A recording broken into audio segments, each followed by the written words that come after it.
Quando ele vem lá do Oriente, ele vem com ordens de Oxalá.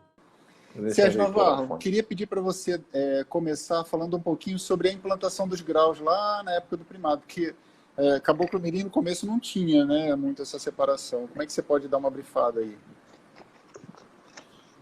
Legal, boa pergunta. A gente, para quem já está quem é da nossa escola, quem segue uma Umbanda que tem inspiração no Caboclo Mirim, já está acostumado, já até deve ter ouvido essa história, mas a gente está num bate-papo para tantos irmãos, então vamos relembrar.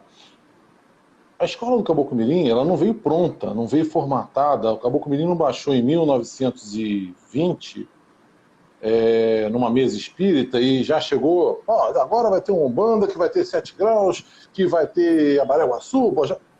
Não foi assim. Primeiro que o médium teve de se desenvolvendo para poder, inclusive, acompanhar o ritmo do Caboclo Mirim, né? Seu Benjamin, um jovem de 17 anos em 1920, então, por mais que naquela época 17 anos não era 17 anos de hoje, 17 anos naquela época era um homem feito. Não havia adolescente, né? Você saía da infância para a vida adulta e vai se virar. Mas há uma necessidade de todos nós médios sabemos de um amadurecimento, é o tema, vai ser falado muito isso aqui hoje, um amadurecimento do médium, da mediunidade, da relação com os seus guias, para poder você compreender melhor as coisas que vão sendo trazidas.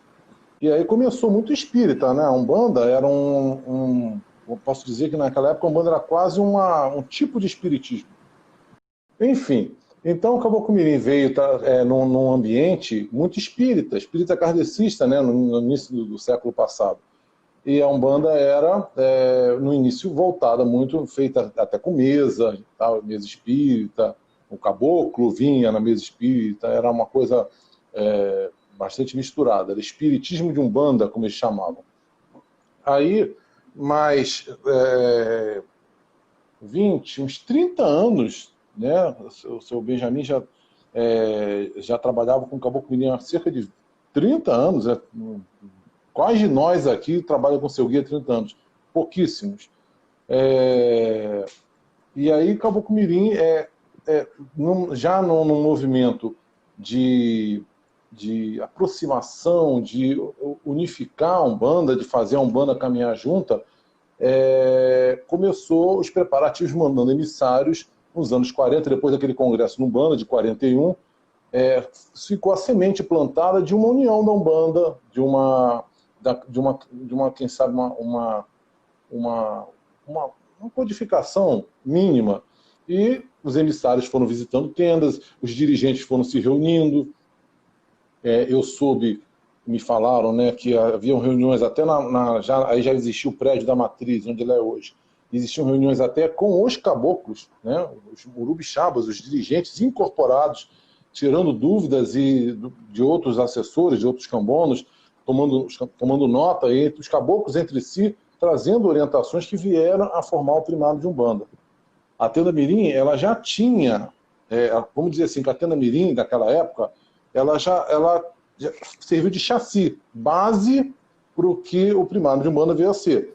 Isso é legal, Sérgio, ser pontuado, porque mostra para todo mundo com maior clareza que isso não é uma coisa que surgiu da cabeça de uma pessoa ou mesmo de um caboclo, é de um conglomerado, não. Foi em comum acordo, realmente uma falange enorme de morubixabas que implantou isso, né? Sim, o primado foi. A Tenda Mirim serviu de base, era a ponta de lança, a tenda com mais pujança, a tenda mais desenvolvida institucionalmente, a maior tenda de Umbanda do Rio de Janeiro, talvez. Havia, acho que na época, nem sei se os Cameiros da Verdade, na época, no Rio de Janeiro, faziam Umbanda, acho que era espírita ainda naquela época. Acho que o terreiro de Umbanda, o maior terreiro de Umbanda, nos anos, final dos anos 40, iníciozinho dos anos 50, era a Tenda Espírita Mirim. Um trabalho implantado, bonito, uma baita sede, médium pra caramba, não haviam as filiais ainda. Então, todo aquele corpo mediúnico reunido naquela matriz, numa Umbanda soberba, numa pujança de Umbanda, e ela serviu de base. Seu Benjamin tem um livro dele que oferece o trabalho que a Tenda Mirim faz de base, é o chassi, a base, para que um ponto de partida para que exatamente outras lideranças religiosas, outros dirigentes de Umbanda pudessem, a partir de uma base, desenvolver um trabalho. E o foco deles era realmente uma Umbanda, a Umbanda ser uma religião brasileira, ela ter uma característica própria, uma Umbanda brasileira, isso ficasse bem claro. Os graus, bom, feito esse cenário, os graus já existiam na Tenda Mirim, mas não tinha esses nomes que nós vamos falar muito aqui. Você tinha 7 graus, era uma maneira que a Tenda Mirim já trabalhava para organizar o seu terreiro. Era uma maneira de organizar o terreiro.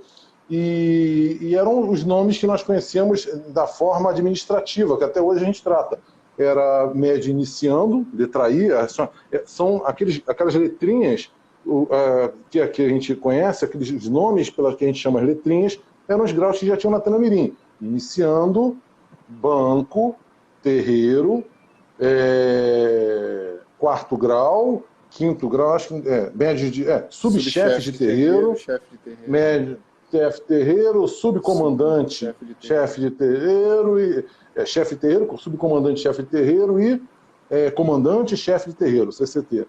Então, essa nomenclatura já era usada na Tenda Mirim como forma de organizar o terreiro. Mas, até 1952, que é a fundação do primário de Umbanda, não haviam os graus da maneira que nós chamamos, né, os graus filosóficos, vamos dizer assim, para designar a função das entidades. Esses graus designam as funções dos médiuns. Aí foi colocar no graus que designa a função das entidades dentro do trabalho espiritual. A especialidade de cada um naquele formigueiro que é o trabalho espiritual da Tenda Mirim. Aí você passou a ter, e a gente sempre chama atenção de, né, quando a gente se refere ao grau, o médium ele é um cabeça de, ou seja, ele incorpora, é um cabeça de Bojá, é um cabeça de Abaré, é um cabeça de Bojaguaçu, Abaré-Guaçu. Então, os 7 graus que a gente conhece. No nosso dia a dia, a gente até acaba abreviando, não fala cabeça de. O Bojaguaçu, o Abaré-Guaçu, a gente se refere ao médium incorporado, a gente acaba, às vezes, até falando do médium mesmo, falando só como pelo grau. Na nossa escola, e aí o Márcio chamou a atenção, os graus, nós temos 3 ciclos. A formação da nossa escola ela é feita em 3 ciclos. Você tem um ciclo de ambientação, vamos dizer assim, e um ciclo de trabalho. A Umbanda, já foi dito algumas vezes aqui, até nas lives do Márcio, irmãos, eu lembro dos comentários, acho que na live até do Márcio, do sábado, não sei se foi sábado passado, a Umbanda, da maneira que o Sr. Mirim trouxe, a Umbanda ela é hospital, como qualquer terreiro de Umbanda, e é escola. No nosso caso, escola da vida, uma escola de crescimento íntimo. Temos essas 2 pegadas. Isso é diferente de uma escola, de uma Umbanda, que, por exemplo, se foca só na via do socorro, da cura, vamos dizer assim. Porque, inclusive, você cai na armadilha. A Umbanda que se preocupa em apenas curar, e eu não estou criticando, mas porque nós também temos as nossas armadilhas e a gente vai falar isso durante muitas lives aqui. Mas a Umbanda que se preocupa em apenas curar, ela é mais suscetível a cair naquilo que diziam lá no século XIX, no curandeirismo, no clientelismo, porque tem assistentes que qualquer coisinha, qualquer dor no ouvido, na unha encravada, está indo para a entidade para resolver, cai na possibilidade de médiuns que não se prepararam devidamente passarem à frente da entidade e com imaginação fértil, porque o ser humano tem uma imaginação incrivelmente fértil, para poder impressionar, e né, esse trabalho de cura, às vezes tem espetáculos, coisas mirabolantes que acontecem nos terreiros, para impressionar os olhos, vira um espetáculo, acaba caindo na história da macumba, vamos dizer assim, falando em termo pejorativo, a Umbanda começa a ficar naquele perfil de macumba, de formulinha mágica, supersticiosa, para resolver dar unha encravada, a miopia, alguém vai jogar o óculos fora e vai sair resolvido. Entendeu? Então, a Umbanda do seu Mirim, e a Umbanda, tantos terreiros sérios, que também não seguem a escola do Caboclo Mirim, mas terreiros sérios, são, antes de mais nada, um hospital, porque todos nós procuramos religião, porque o sapato está apertado, a gente está passando um perrengue, como diz os espíritas, por amor ou pela dor. Então a gente geralmente procura terreiro porque o bicho está pegando. Então é um hospital e é uma escola. Quando a gente entra, a gente é convidado a botar roupa branca, a gente vive duas fases bem distintas no terreiro. A gente é paciente nessa primeira fase. Eu estou falando isso para poder chegar na pergunta do Márcio. Na primeira fase da nossa roupa branca, ninguém chega já resolvendo tudo, ninguém chega com as suas entidades dando nome, dando já fórmulas mágicas, e entidade já pedindo.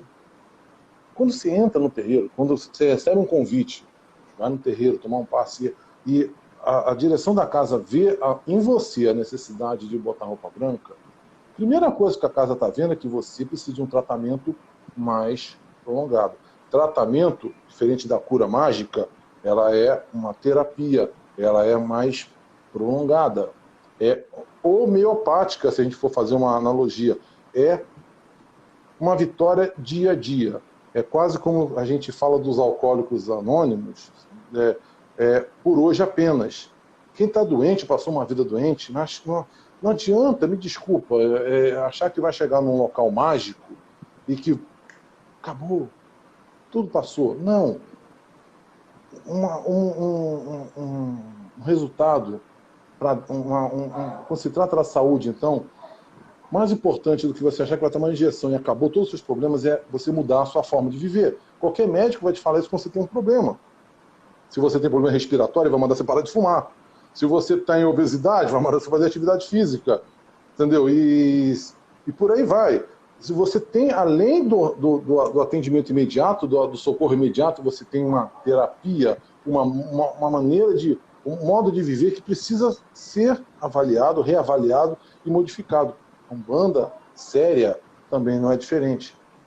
Você, então, quando recebe o papelzinho, recebe a autorização no terreiro para botar roupa branca, é porque provavelmente vem em você até um diamante bruto, vem em você até um ser de luz pronto para desabrochar, mas ainda está com uma camada de anos e anos e anos de uma energia densa, vibrada, mal trabalhada e que precisa ser lentamente trabalhado para você encontrar o seu equilíbrio pessoal. E ninguém muda ninguém. Vamos deixar claro que a gente, terreiro de Umbanda, não é lugar de pirlim-pim-pim. Ninguém muda ninguém. Somos nós que promovemos a mudança de dentro para fora. Se a gente se promove... vou voltar ao médico. Você é obeso, hein? Você tá botando os bofos para fora que sobe a escada da sua casa. Me dá uma injeção aí para parar com isso. Não, médico, não tem injeção para isso. Você tem de fazer uma atividade física, se alimentar com mais qualidade. Se eu fizer isso, eu vou colher os frutos. Mas o médico não pode fazer para mim. Ele pode te aconselhar, te mostrar o caminho, mas precisa que você promova a sua mudança. Então isso é importante a gente saber. Quando o terreiro te dá a oportunidade, é um ambiente saudável, ele te dá a oportunidade de entrar, é para que você promova a sua mudança. Não é mágica ninguém ali. Não espere, se alguém espera isso, eu duvido que algum dos nossos irmãos que estão nos assistindo, que tem uma bagagem, todos estão aqui assistindo, tem alguma bagagem, já passaram algum terreiro de alguma vez na sua vida, sabem que existe um milagre. Sim, existe um milagre. Existe a intervenção divina na hora que parece que se não fosse aquilo, a gente cai num buraco. Mas depois de dar a mão, é o que eu te falo, depois de dar a primeira intervenção, é preciso te mostrar o caminho e dizer, vamos lá, filho, agora é contigo. um socorrista que te socorre lá no momento do piripaque, mas depois é contigo. Então a gente entra no terreiro primeiro com paciente. O primeiro nível, então a nossa Umbanda, a gente tem 3 níveis de graus. 3 níveis de graus, e cada grau tem um subnível, 3 subníveis. Então nós temos bojás, abarés e morubixabas, vamos dizer assim. Nós temos, dentro de bojá, nós temos bojá mirim, que é o bojá pequeno, né? Mirim vem de pequeno no tupi, guarani. Nós temos o bojá, a plenitude do grau, vamos dizer assim, é o nível intermediário, e o bojá guaçu, super bojá, o bojá grande, que já está experiente como bojá guaçu, bojazão. Nós temos, aí vai chegar no nível seguinte, abaré mirim, um abaré pequeno, o abaré e o abaré guaçu. E se for a sequência da coisa, você chega a morubixaba e tenha certeza, não está na letra, mas tenha certeza, morubixaba é só o primeiro nível de outros níveis que só quem está vivendo a experiência vai entender. Você chega a morubixaba, você não chegou a lugar nenhum. Você está diante de uma nova porta, de uma nova missão, de uma nova realidade, e o cabeça de morubixaba, o famoso CCT, vai viver uma experiência muito íntima, não é nível de terreiro, é muito íntima, que vai levar a um outro nível. Então, também, te garanto que também tem outros graus dentro desse grau.